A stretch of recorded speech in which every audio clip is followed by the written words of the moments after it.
बिस्मिल्लाहिर्रहमानिर्रहीम। अस्सलाम वालेकुम दोस्तों, कैसे हैं आप सब लोग? उम्मीद है खैरियत से होंगे। जी दोस्तों, आप लोग देख रहे हैं मेरा यूट्यूब चैनल जवाब दो विद नईम अहमद। दोस्तों, कल रात बानी एमकेएम जनाब अल्ताफ हुसैन साहब ने अपने वफा परस्त आज़ाद उम्मीदवारों की लिस्ट जो है वो जारी कर दी है। लिस्ट आप लोगों तक पहुंच गई होगी।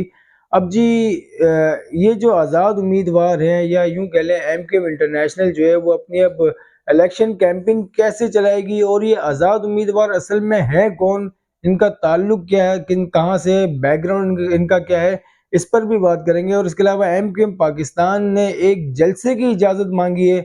जलसा कब और कहाँ होगा, इस पर भी बात करेंगे। और इसके अलावा आपसे कुछ देर पहले बिलावल भुट्टो जरदारी साहब ने कराची में एक रैली का इनेकाद किया और उस रैली से खिताब किया है। उस खिताब में बिलावल भुट्टो जरदारी ने क्या कहा, इस पर भी बात करेंगे। तो जी, प्रोग्राम शुरू करने से पहले हमेशा की तरह मेरी आप लोगों से एक छोटी सी गुजारिश है, अगर आप लोगों ने मेरे चैनल को सब्सक्राइब नहीं किया तो चैनल लाजमी सब्सक्राइब कर लें।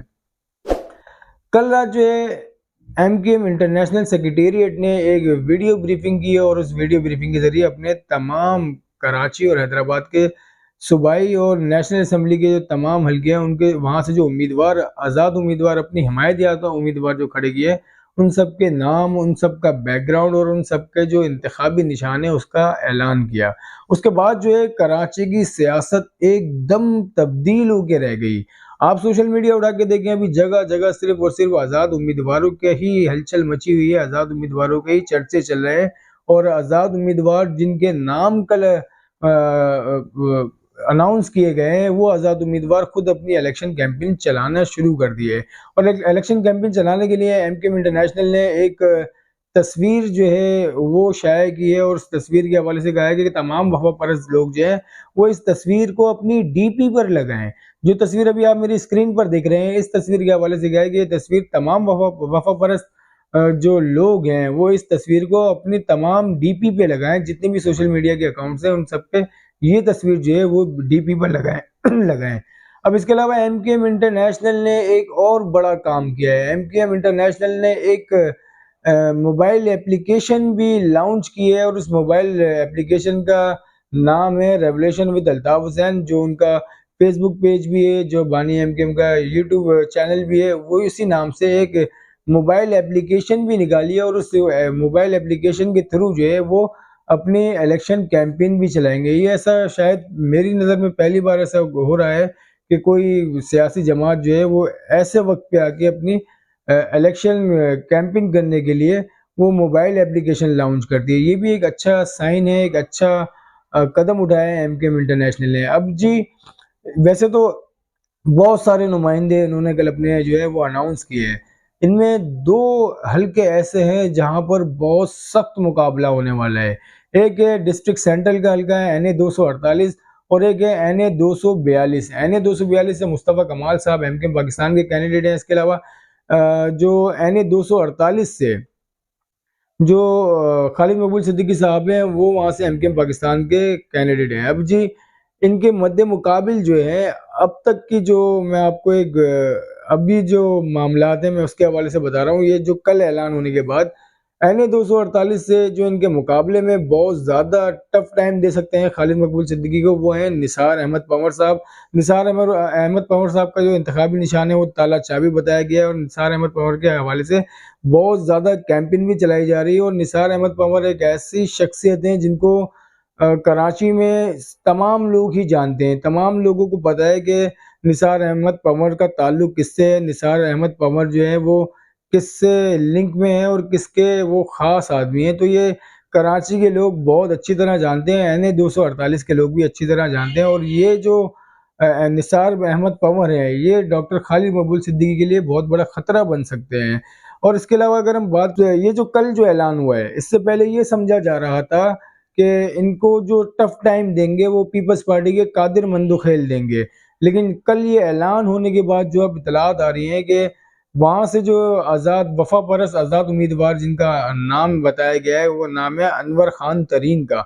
अनवर खान तरीन जो है उनकी बहुत बड़ी फॉलोइंग है, बहुत बड़ी फॉलोइंग है साइड एरिया के जो मेट्रोविल हो गया, इसके अलावा बल्दिया हो गया, रशीदाबाद वगैरह के जो इलाके हैं यहाँ पर ये अनवर खान तरीन की बहुत बड़ी फॉलोइंग है और अनवर खान तरीन जो है वो भी बहुत ज़्यादा टफ टाइम दे सकते हैं कादिर मंदुखेल को भी और मुस्तफ़ा कमाल साहब को भी। अब ये जो तमाम उम्मीदवार एमक्यूएम इंटरनेशनल के जो अब इंतखाबात में हिस्सा ले रहे हैं, इससे एमक्यूएम इंटरनेशनल हारे या जीते उनको कोई ख़ास नुकसान होने वाला नहीं है, लेकिन इस इनके नुमाइंदों के आने के बाद एमक्यूएम पाकिस्तान को बहुत बड़ा नुकसान हो सकता है। इनके वोटों में बहुत ज़्यादा कमी आ सकती है। अब वोटों में अगर कमी आती है तो फिर ज़ाहिर है इनको शिकस्त का सामना भी करना पड़ता है। ख़ासतौर पे एनए 242 जो है वहाँ पर जो मेजॉरिटी है वो किसी की भी नहीं है। वहाँ पे कोई एक ज़ुबान बोलने वाले नहीं है। वहाँ पे बलूच भी हैं, वहाँ पर सिंधी भी है, वहाँ पर पठानों की बहुत बड़ी तादाद है और महाजिरों की भी वहाँ पे अच्छा खासी तादाद है, लेकिन सब जो है वो बराबर है। तो ऐसी जगह पे अगर एमकेएम के हवाले से एमकेएम इंटरनेशनल के अगर कैंडिडेट ऐसा बंदा खड़ा होता है जो पठान हो और जिसको पठानों का वोट बैंक बहुत ज़्यादा उसके फेवर में आ सकता है और उसके बाद जब उनको हिमायत हासिल हो अल्ताफ हुसैन साहब की, तो महाजिर वोट बैंक भी वो भी उनकी तरफ बहुत ज़्यादा जा सकता है और जिसका फ़ायदा जो है वो जिसका नुकसान जो है वो मुस्तफ़ा कमाल साहब को हो सकता है। तो ये ऐलान होने के बाद जो है पूरे कराची में अब थरथरी मची हुई है कि अब ये आज़ाद उम्मीदवार अपनी इलेक्शन कैंपेन कैसे चलाएँगे।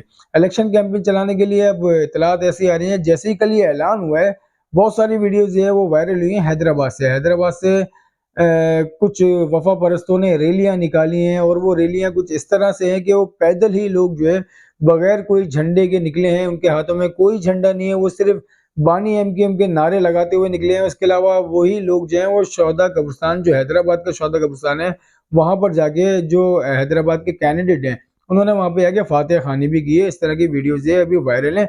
तो एमकेएम इंटरनेशनल की इलेक्शन मुहिम जो है वो ज़ोर-ओ-शोर से शुरू हो गई है और ख़ास तौर पे अगर आप देखें सोशल मीडिया पे जो सबसे ज़्यादा इस्तेमाल होने वाला प्लेटफ़ॉर्म है वो ट्विटर है, जिसको एक्स भी कहा जाता है। ट्विटर पे बहुत ज़्यादा कैंपेन चलाई जा रही है एमकेएम इंटरनेशनल के हवाले से और अब जो है एमकेएम इंटरनेशनल ने अपनी मोबाइल एप्लीकेशन भी जो है उसको भी लॉन्च कर दिया है। उसके ज़रिए भी वो उन्होंने लोगों से गुज़ारिश की है कि ये मोबाइल एप्लीकेशन आप लोग डाउनलोड करें और इलेक्शन मुहिम का हिस्सा भी बनें।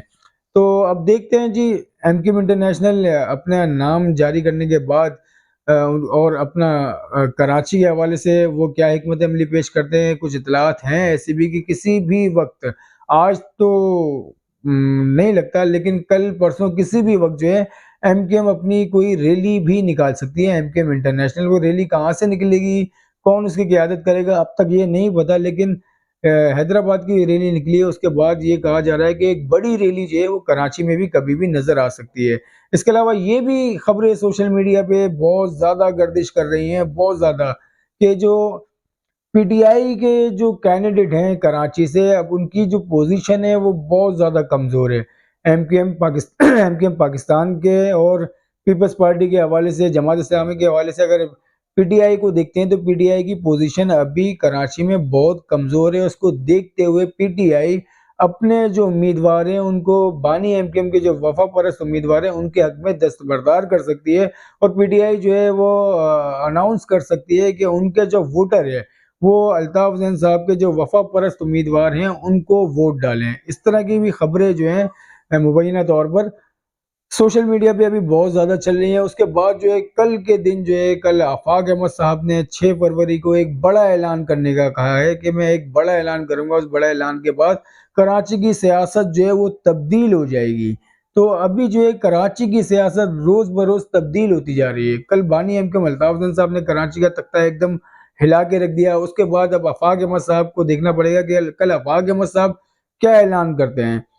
लेकिन आफाक अहमद साहब के हवाले से ये कहा जा रहा है कि वो जो ऐलान करेंगे उसमें कुछ ऐसा होगा कि वो कुछ लोगों के हवाले से बताएंगे जो उनको सपोर्ट करेंगे और जो जिनका माजी में ताल्लुक एमकेएम से रहा होगा, जैसे कि आमिर खान हो गए, वसीम अख्तर हो गए और 2-4 और भी इस तरह के लोग हैं। शायद उनके हवाले से वो कोई ऐलान करें और कुछ उम्मीदवारों को अपने वो दस्तबरदार करने के हवाले से भी गए, लेकिन ये क्या कहेंगे, क्या होगा, ये अब कल ही पता चलेगा। लेकिन इत्तलात जो है, जो खबरें अभी सोशल मीडिया पे चल रही है, मैं उसके हवाले से आप लोगों को बता रहा हूँ। लेकिन ये कल पता चलेगा कि कल 6 फरवरी का दिन है और कल आफाक अहमद साहब क्या ऐलान करते हैं। अब जी बात कर लेते हैं पाकिस्तान पीपल्स पार्टी आज कराची में एक रैली निकाल रही है जिसकी क़यादत खुद बिलावल भुट्टो जरदारी साहब कर रहे हैं। अब से कुछ देर पहले शीरी जिना कॉलोनी में बिलावल भुट्टो जरदारी साहब ने एक खिताब किया और उस खिताब में उन्होंने एमकेएम पाकिस्तान को बहुत ज़्यादा तनकीद का निशाना बनाया और एमकेएम पाकिस्तान के हवाले से उन्होंने कहा कि ये आपके पास आते हैं, आपसे वोट मांगते हैं और उसके बाद जाके इस्लामाबाद में बैठ जाते हैं, असम्बली में बैठ जाते हैं और आपको पूछते तक नहीं है। इशारा उनका एमकेएम पाकिस्तान की तरफ था। इसके अलावा जो लियारी से किमाड़ी से जो पीपल्स पार्टी के कैंडिडेट हैं कादिर पटेल साहब, वो भी वहां पे खड़े हुए थे और उन्होंने कादिर पटेल को हाथ उठवा के हल्फ लिया है कि वो जीतने के बाद किमाड़ी टाउन के लोगों की मदद करेंगे। वो अपने लिए इलेक्शन नहीं लड़ेंगे, वो इस आवाम के लिए इलेक्शन लड़ेंगे। और बिलावल भुट्टो जरदारी ने पूरे कराची से अपील की है कि वो उनको वोट डालें। आपने हमेशा जिन लोगों को वोट डाला है उन्होंने आप लोगों को बेवकूफ़ बनाया, उन लोगों ने हमेशा अय्याशियाँ की है, अपना बैंक बैलेंस बनाया। इस दफ़ा आप मुझे मौका दें, मैं कराची के चप्पे-चप्पे में काम करना चाहता हूँ।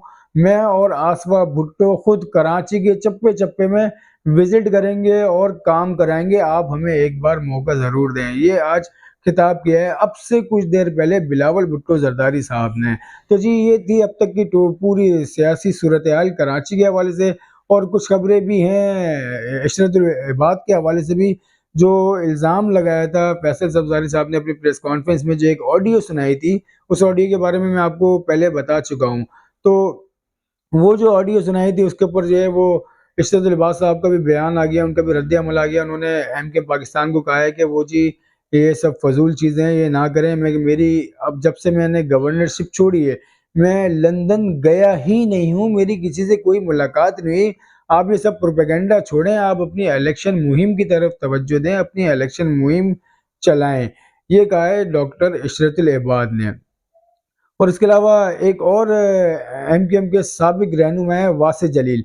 वासिफ जलील ने भी एक ट्वीट किया है जिसमें उन्होंने खैर मकदम किया है एमकेएम इंटरनेशनल के उम्मीदवारों का और उन्होंने कहा है कि बहुत अच्छी टीम एमकेएम लंदन ने अपने अपने कैंडिडेट की जो है वो कराची में उतारी है।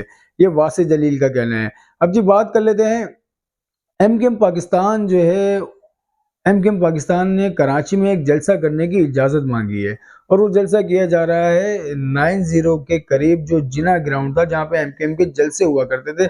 जिना ग्राउंड में जलसा करने की एमकेएम ने इजाज़त मांगी है और ये जलसे की तारीख उन्होंने 6 फरवरी या 7 फरवरी 6 फरवरी की उन्होंने कहा कि हम 6 फरवरी को जिना ग्राउंड में जलसा करना चाहते हैं। 5 और 6 फरवरी की उन्होंने इजाज़त मांगी। अब देखते हैं उनको तारीख कौन सी मिलती है। अब ज़ाहिर है 5 तारीख तो आज है, आज तो मुमकिन नहीं लगता, लेकिन कल जो है हो सकता है एमकेएम पाकिस्तान जिना ग्राउंड में जलसा करे, जहाँ जिस जिना ग्राउंड में जिससे बिल्कुल जिना ग्राउंड के साथ जो है वो शोहदा कब्रिस्तान भी है और इस जिना ग्राउंड में एमकेएम ने बहुत जलसे किए हैं।